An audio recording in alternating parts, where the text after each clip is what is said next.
James, de Percival Everett. Parte 3, Capítulo 1. Arrastei seu corpo até a praia pelo fundilho das calças. Eu estava exausto, esgotado, e ele, semi-inconsciente, mas estava vivo.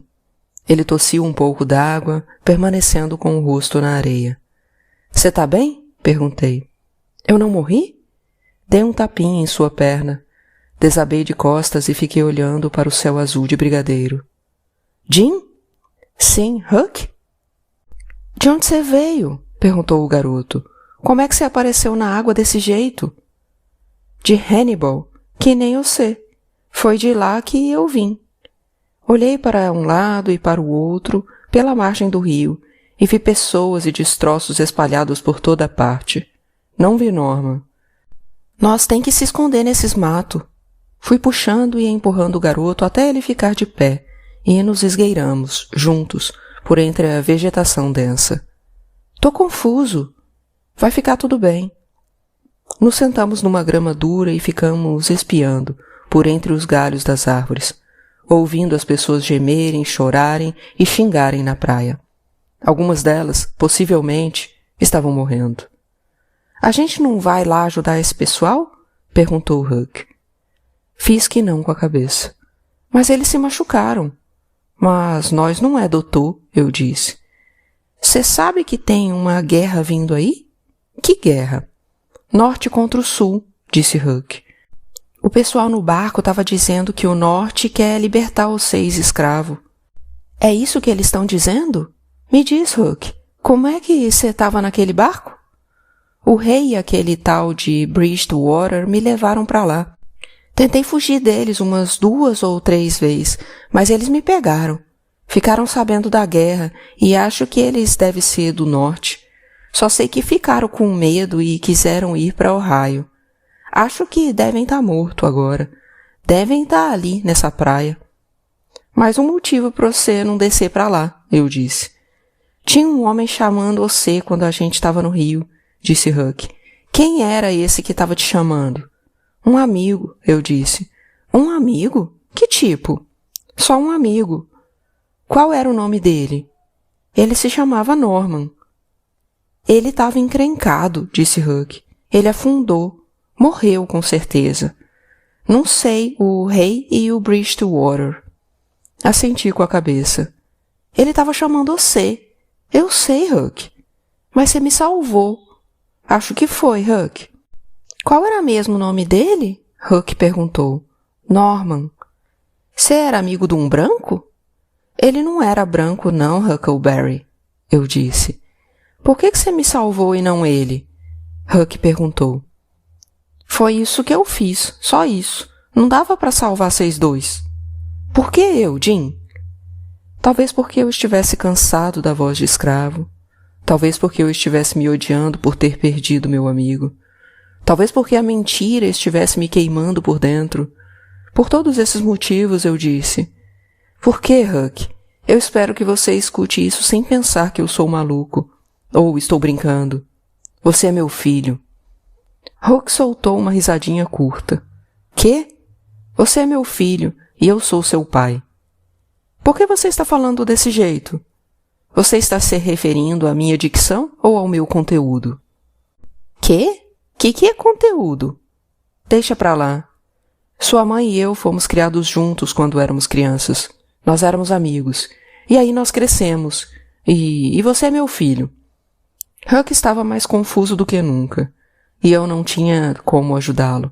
Então fechei os olhos e deixei que a exaustão me colocasse para dormir. Quando acordei, me deparei com Huck me encarando. Ainda era de dia, mas o sol estava a poucas horas de se pôr, às nossas costas. Eu estava, novamente, no lado do Missouri do rio, o lado em que o escravo fugitivo Jim era conhecido, reconhecível e altamente procurado por diversos grupos mal-intencionados. — O meu pai sabia? Huck perguntou. — Não tenho certeza. — Ele te odiava pra valer. Você acha que era por isso que ele te odiava tanto? Por causa que ele sabia disso? Ele podia muito bem me odiar só por eu ser um homem negro. Acho que isso é verdade, disse Huck. mas eu sempre achei que ele te odiava de um jeito especial. Eu também. Jim? Sim, Huck. Então eu sou crioulo? Você pode ser o que quiser, eu disse a ele. Eu sou escravo? Quem liga para o que a lei diz que você é? Ninguém mais sabe quem é o seu pai e, portanto, você não é escravo. Mesmo se o seu pai soubesse, ele está morto agora. Lembra daquela casa no meio da enchente? Huck fez que sim com a cabeça. Lembra daquele corpo? Aquele que não te deixei ver? Papai? Sim. Você andou guardando um monte de segredo. Desculpe. Huck olhou para os seus pés descalços. Eu sempre odiei o meu pai. Ele batia em mim. Eu sei, eu disse. O Tom sempre disse que o meu cabelo era que nem rabo de pato, que nunca molhava e ficava molhado, Huck disse. É por isso? Dei de ombros. Então você sempre foi meu pai? É assim que funciona. Então a Liz é minha irmã? Mais ou menos. E o que a Sadie é minha? Ele perguntou. Nada. E você sempre falou desse jeito? Sim. Você mentiu para mim esse tempo todo? Você mentiu para mim a minha vida inteira? Acho que sim. Huck ficou em silêncio. Ele fechou os olhos, encolheu-se em posição fetal e atingiu algo parecido com um estado de sono. Estava escuro quando acordamos. A praia estava em silêncio, embora algumas tochas estivessem acesas. Eu não conseguia parar de ver os olhos de Norman, seu rosto subindo e descendo na água, sua mão acenando quando ele afundava. Ele havia confiado em mim. Agora estava morto.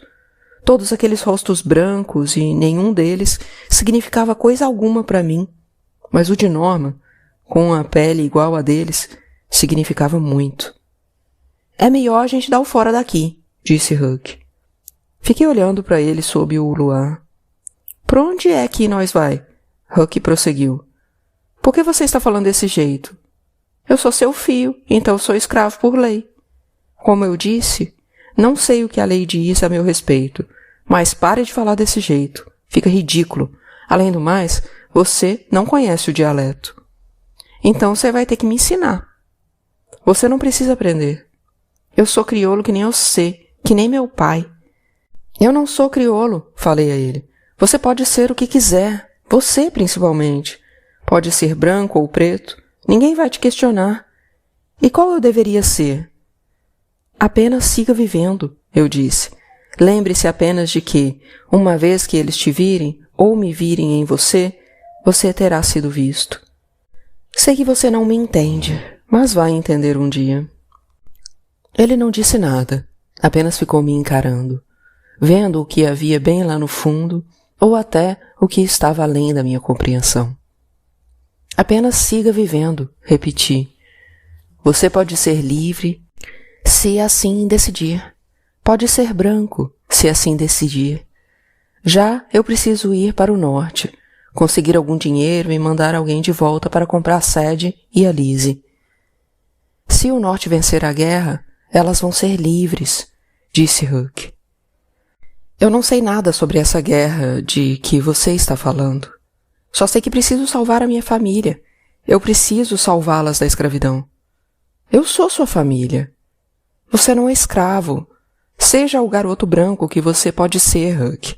Volte para Hannibal e guarde o seu segredo. Eu vou para o norte. Mas a guerra, disse o garoto. A guerra não fará nada por mim, Huckleberry. Eu quero ir com você. Você não pode. Você não sabe nem onde você está, ele disse. Eu sei que o norte fica para lá, apontei com o nariz. Eu quero ir com você. Não. Por que você me salvou se eu não posso ir com você? Você vai precisar da minha ajuda. Eu posso arrumar comida para nós. Eu te salvei porque você é meu filho. Huck ficou olhando para suas mãos. Elas não vão ficar mais escuras. Você é um mentiroso, Jim. Você não passa de um mentiroso. Não acredito numa palavra do que você está dizendo. Se você mentiu para mim esse tempo todo, você deve estar mentindo de novo agora. Você mentiu para mim a minha vida inteira, sobre tudo. Por que eu vou acreditar em qualquer coisa que você me diz? Acreditar não tem nada a ver com a verdade. Acredite no que você quiser. Acredite que estou mentindo e siga pelo mundo como um garoto branco. Acredite que eu estou falando a verdade e siga pelo mundo como um garoto branco do mesmo jeito. De qualquer jeito, não faz diferença. Olhei para o rosto do garoto e pude ver que ele sentia alguma coisa por mim. E essa era a raiz de sua raiva. Ele sempre havia sentido afeto por mim, se não, de fato, amor. Sempre havia contado comigo para protegê-lo, mesmo quando achava que era ele quem estava tentando me proteger. Mentiroso! Ele gritou. Eu aceitei. Eu não sou seu filho. Eu não sou crioulo. Capítulo 2. Eu tinha ouvido falar de uma rede de rotas secretas de fuga. Queria muito que fosse verdade, mesmo que eu jamais tivesse nada a ver com aquilo. Havia pessoas encontrando um caminho até o norte. Era nisso que eu precisava acreditar, e tantos de nós também. Doía pensar que, sem uma pessoa branca junto comigo, sem um rosto que parecesse branco, eu não poderia viajar em segurança sob a luz do mundo e estava relegado à mata fechada. Sem alguém branco para me reclamar como propriedade, não havia uma justificativa para minha presença, talvez até para a minha existência. De nosso esconderijo olhei para a praia. Os vivos tinham se arrastado até um ponto em comum mais para baixo no rio. Os mortos permaneciam onde haviam caído. Procurei por um corpo comprido, com roupas curtas e mal ajustadas. Não sei por quê, eu não queria e nem precisava ver Norman morto.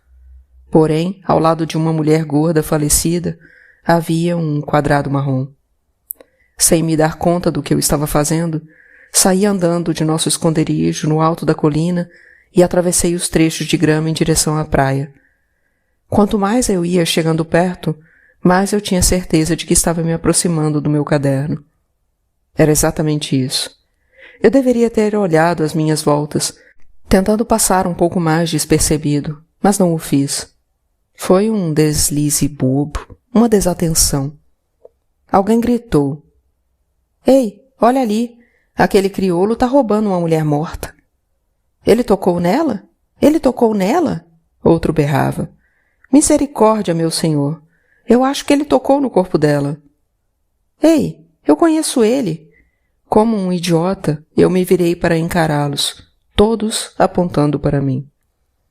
Um deles era Daniel Emmett. Fiquei assistindo enquanto Emmett ia entendendo a cena à sua frente. Aquele escravo pegou o meu caderno. Ele não está roubando ela, está roubando a mim. Por sorte, as pessoas na praia estavam exauridas demais fisicamente para fazer qualquer coisa além de apontar e praguejar bem alto. Usando o medo como inspiração, saí correndo em disparada. Corri para o norte, pela praia, e em seguida me enfiei de volta no mato. Desabei, exausto, sobre o tronco de um sicômoro, e tentei recuperar meu fôlego. Eu estava concentrado demais na minha respiração para perceber que Huck estava junto comigo, até levar um susto. Ele esteve no meu encalço o tempo todo. Eles não vão vir atrás de nós, disse o garoto. Por enquanto, olhei para ele. O que você pensa que está fazendo? Você salvou a minha vida, ele disse. Seu amigo estava se afogando e você me escolheu. Você me salvou. Bom, sim. A gente tem que ficar junto. Isso não é mesmo o que a gente tem que fazer, eu disse. Eu tenho que ir para o norte e ficar livre. Tenho que trabalhar, juntar dinheiro e enviar alguém para comprar a minha família. Eu te ajudo. Mesmo eu sendo um mentiroso? Examinei o rosto dele.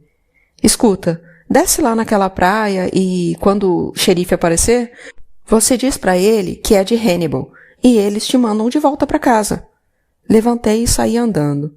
Huck veio atrás. O que é isso? Ele apontou para o meu caderno. É um livro, eu disse. E você sabe ler? Eu sabia. A gente não é amigo desde sempre? E você nunca confiou em mim para me dizer isso. Que tipo de livro? Em branco. Eu estou escrevendo ele. Tá encharcado. Vai secar. Você sabe escrever? Eu sei mal e porcamente. Que mais você sabe fazer? Você sabe voar? Que mais você não me contou, Jim? Agora eu te contei tudo. Huck ficou me olhando fixamente. Acho que é aqui que nossos caminhos se separam, falei. Não, eu vou contigo. Por quê? Eu menti para você, eu não confio em você. Ele ignorou essas palavras e disse, é que nem antes. Eu posso dizer que sou seu dono caso um branco te veja. Posso dizer que você é meu escravo e que a gente está voltando para casa, que a gente estava tentando encontrar uma vaca nossa que foi roubada ou se perdeu. E, como antes, você é apenas um garoto. Ninguém vai acreditar que eu pertenço a você. Era e continua sendo uma ideia estúpida. Saí andando mais uma vez. Ele continuou me seguindo. Você precisa de mim. Detestei ser verdade o que ele dizia. Sua história faria sentido a qualquer branco que encontrássemos, desde que eu fizesse o papel de escravo devotado. Também havia uma parte de mim que não queria deixá-lo sozinho ali. Então fui andando e ele foi me seguindo. Caminhamos por horas, o rio constantemente ao nosso lado, correndo na direção contrária. Capítulo 3. Não conseguimos achar nenhuma linha de pesca da qual poderíamos surrupiar, e não tínhamos também uma linha nossa, de modo que Huck e eu decidimos pescar bagres usando as mãos e os pés. Era uma tarefa assustadora, não apenas porque bagres tivessem dentes, o que realmente tem, mas porque alguns deles são maiores do que se imagina. Homens crescidos já se afogaram lutando com o peixe errado. Então, eu seria o pescador e Huck estaria ali para me ajudar caso algo desse errado. Fomos andando até uma gruta na encosta, onde eu me agachei e comecei a explorar o chão. Mexi os dedos como se fossem minhocas e fui tateando a superfície de barro, procurando por um buraco onde um bagre pudesse se esconder. Eu entendia o princípio da coisa, mas nunca havia feito aquilo. Entendia que quando o peixe tentasse comer minha mão, eu devia enfiá-la na sua goela e puxá-lo para fora da água. Só de pensar naquilo, já senti um arrepio. Comer minha mão.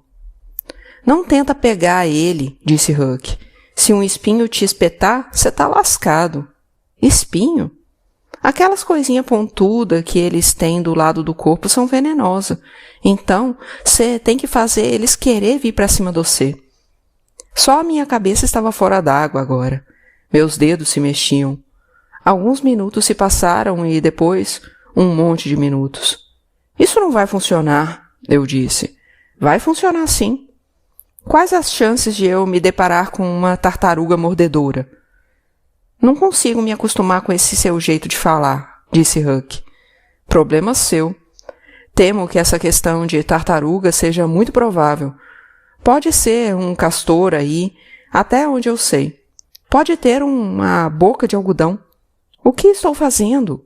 Olhei para Huck. Não vou fazer isso. Espera mais um pouco, ele disse.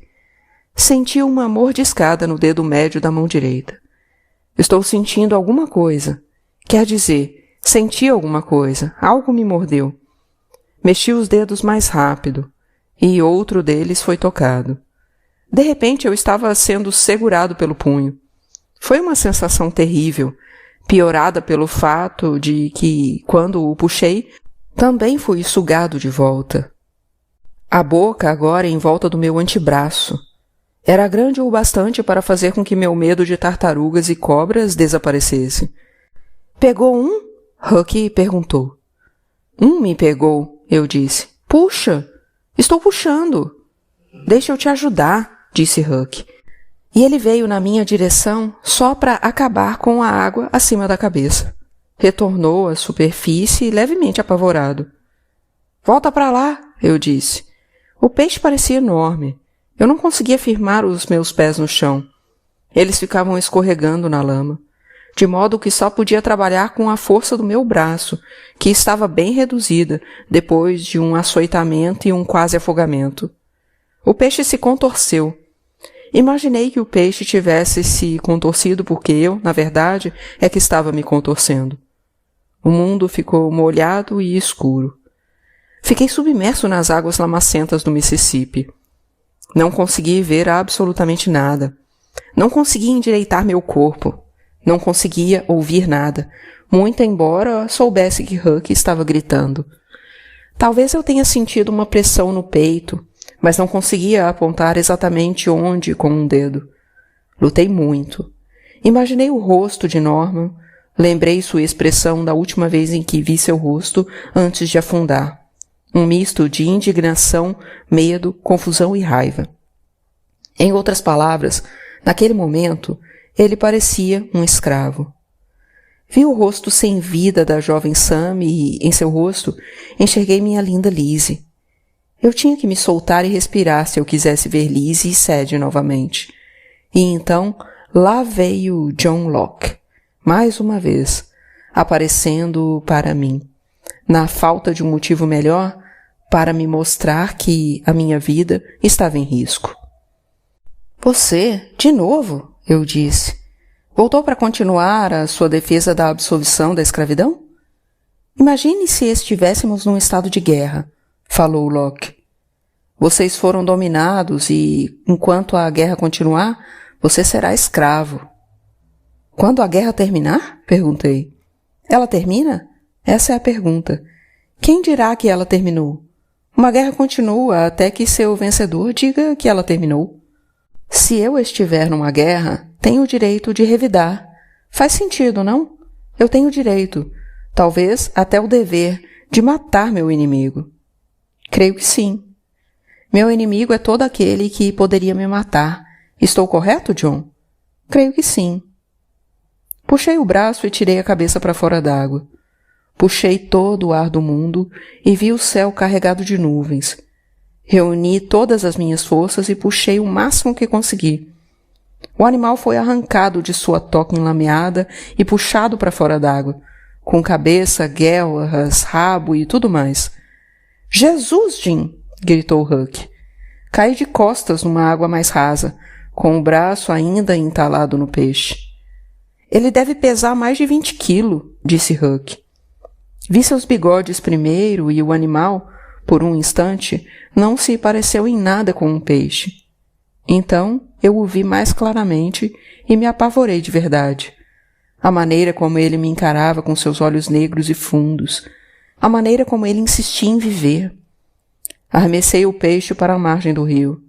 Foi só então que meu braço se livrou de sua bocarra. O animal ficou se debatendo na praia. Huck foi engatinhando até ele, pegou-o pelas guelras e o arrastou para a grama. — Jesus, Jim!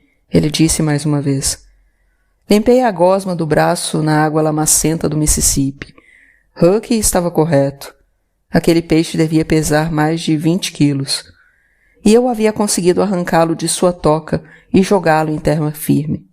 Mas não experimentava uma sensação de completude, nem de alegria, nem de alívio.